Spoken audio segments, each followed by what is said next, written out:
Hey lovelies, welcome back to my channel. If you haven't been here before, my name is 𝘧𝘪𝘳𝘠𝘦, and if you're returning, then welcome back. I'm absolutely happy to have you here. Originally, I was going to be filming a simple decorate my Kindle with me video, and I realized, hang on a second.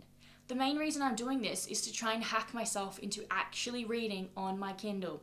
So I thought, why not turn this video into a how to read on my Kindle video?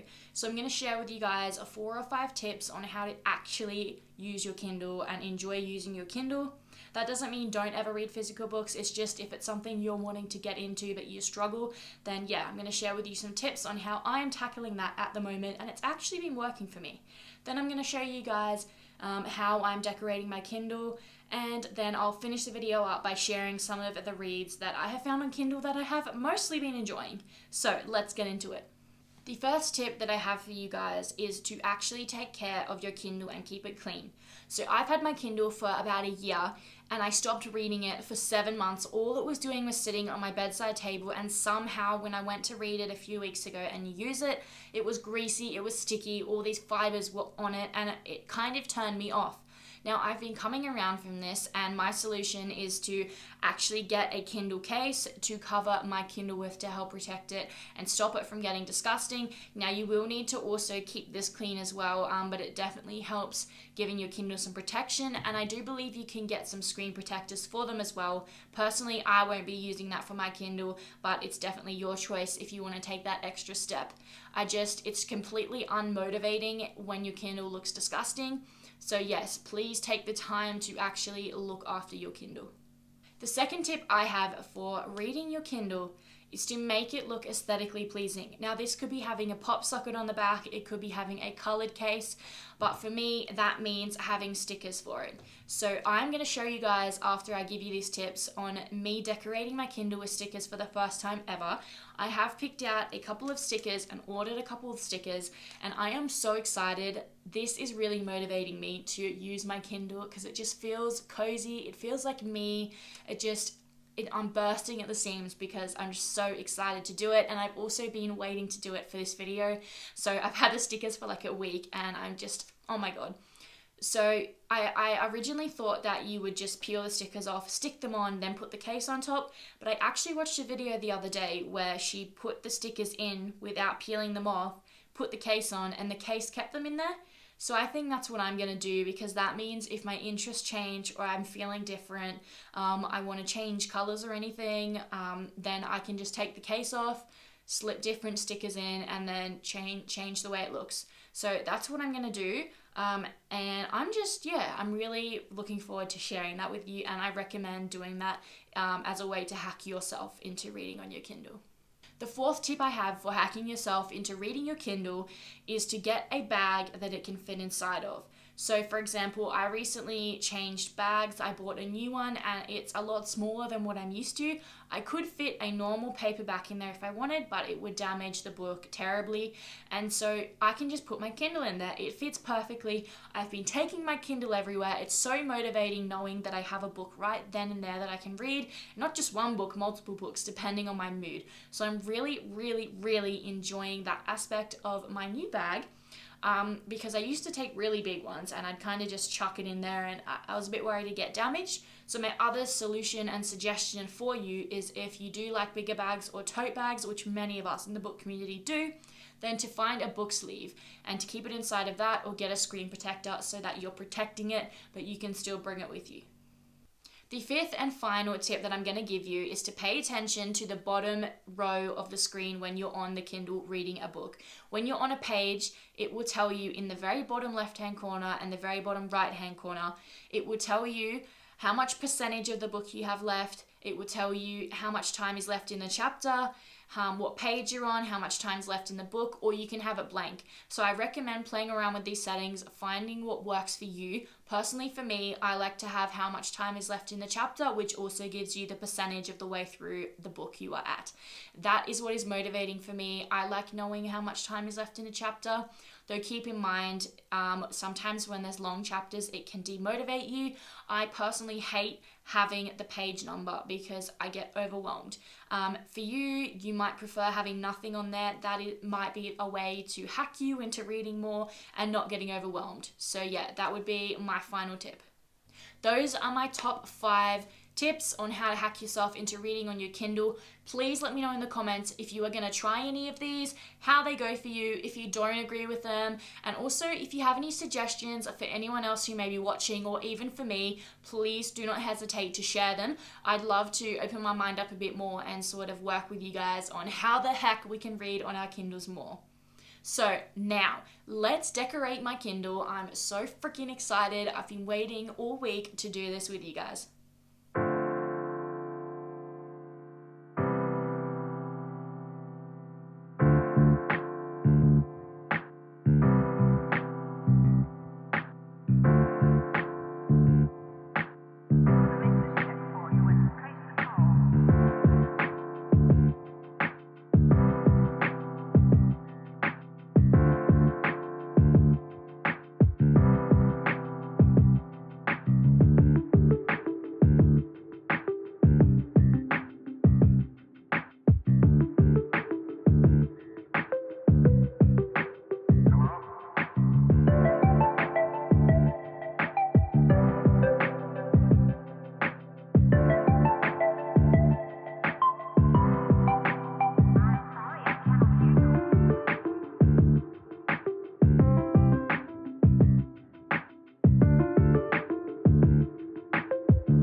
watching me decorate my Kindle. It's a few days later. I'm super happy having such an aesthetically looking Kindle. It makes the reading experience so much nicer, and I'm just so happy taking it with me everywhere.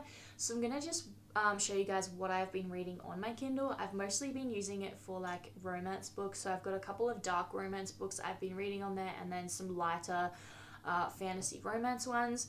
This is what my library looks like, if you can see. I do have a bit of Garfield in there, but I could not find the old Garfield ones. You have to pay for those ones, so in the future I'm going to get them, but for the moment I'm just trying to stick to Kindle Unlimited and not spend money. And so that's why I've been reading a lot of fantasy, because Kindle Unlimited is inundated with fantasy books. So the first ones I actually read on my Kindle were the duology Haunting Adeline and Hunting Adeline, and I really recommend this series. If you are an adult and you're into smutty dark romance, please read the trigger warnings though, because they are pretty hardcore. The second one is literally way worse, and they do warn you, but I did not believe that. I did not realize how friggin' bad it could get, or triggering it could get compared to the first one, and they were serious. They were very serious. And so yeah, I recommend Haunting Adeline. I liked the little ghosty thriller aspect to it as well. I found that really fun. I just loved the relationship dynamic between the two. It was messed up, but I was vibing with it. There was just so much tension, and I was really voting for the two characters to get together, and it was a fun time. A little bit wild, a little bit traumatic, but fun. And then the second book in the duology I do actually not recommend, which is the difficult part, because I recommend the first one and then you kind of want to read the second one. The first 50% of Hunting Adeline, it was very, very dramatic, and in a way, not as in like a drama llama way, but in like it's very, very heavy, very, very dark content. Lots of drama and things happening constantly, a lot of conflict. Some really messed up things happened, and I'm just not sure they really added anything to the actual plot. I don't know, it just wasn't written very well. The plot was all over the place. It was boring. The author basically took the romance aspect from the first book out of the second one, and it's like, no, I'm literally reading this book for the romance. Why are you taking it out? Like, I'm reading it for that reason. So it lacked the romance. The relationship between the two was just less thrilling than the first book. It didn't give me anything. It didn't make me excited. Didn't put me on the edge of my seat. It was boring. And then the second half of the book, literally nothing happened. It was so friggin' boring, and the ending was lame. And yeah, so I recommend the first one, but I don't recommend the second one. The next book that I read on the Kindle is called The Beauty and the Orcs, a Monster Fantasy Romance by Finley Fenn. And I did not realize that this was like the 7th or 8th or something book in an 𝘔𝘪𝘴𝘥 series of books. And it was so bad. Oh my god, I DNF'd it pretty much straight away. I think I read like 5 chapters of it, and it was kind of cringe. It's about orcs and elves, and it had no substance whatsoever. It was like, I really don't like having fantasy creatures in modern day settings, and so it had orcs in like a bar in modern day times with an elf or a fae lady or something, and I don't know, there was no tension or anything. And the orc guy was like kind of like grubby and like, I don't know, he was giving me homeless vibes, and it just wasn't for me. It was lame, it was boring. Do not recommend. The next book I've read on the Kindle and finished is called The Dragon's Bride by Katie Robert, and it is part of a Deal with the Demon series. I think there's 5 or 6 books in the series. I wasn't intending on reading the series, but I'm hooked. This is like 4 out of 5 stars for me. I so recommend it. It's kind of like a novella. It's quite short, which I really enjoyed. It's light, it's cozy, it's romantic, it's smutty. It is like monster smart, so FYI, it's just letting you know before you get into it. But it's actually fun. It's different. I haven't ever read anything quite like that, but I'm not an expert on romance books or smutty books. So yeah, but I had a really good time. There wasn't a lot of like tension between the characters because it's such a short time to tell the story, but it's just a good time. There's no big stake or big stresses.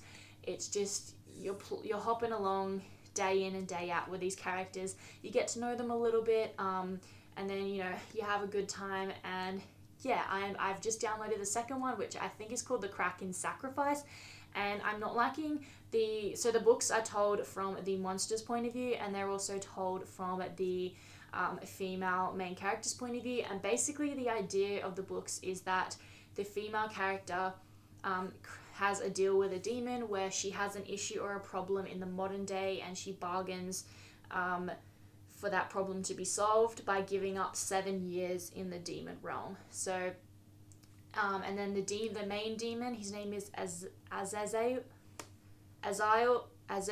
something like that. Anyway, he bargains them and auctions them off to different monsters that are like kings of their own realms. I'm not too far in the series. I'm only just started the second one, so I'm not too sure on all of the details, but that's the idea that I've got so far. And the first female character in the first book, she was quite likable. She was soft. I feel like she had a good reason to be bargaining off those years, and it was a pretty happy ending. I'm only 5 chapters in the second book, but that's like 10% of the way through. I'm not too sure that I really like the main character, the female. She's quite selfish, but I am interested to see where it goes, and what the actual essence of the story between her and her Kraken monster is going to be like. I believe there's like a stone monster or gargoyle monster. There's a succubi. I know that the demon has his own one, I think, which is the final one in the series, and I'm actually so excited to read that one because we get little glimpses of him and I want to know more about him. So yes, I do recommend this series. I will keep you guys updated in my future videos on what I think of the rest of the books, but yes, definitely go and download that right now. It's so good. Thank you so much for watching this video and decorating my Kindle with me. I had such a fun time filming this video. It's probably the most enjoyable one that I think I've filmed so far. Please follow my Instagram. I'll leave the link in the bio. Please like and subscribe. Comment below and let me know what your favorite Kindle Unlimited book is, and I will talk to you guys again soon. Bye.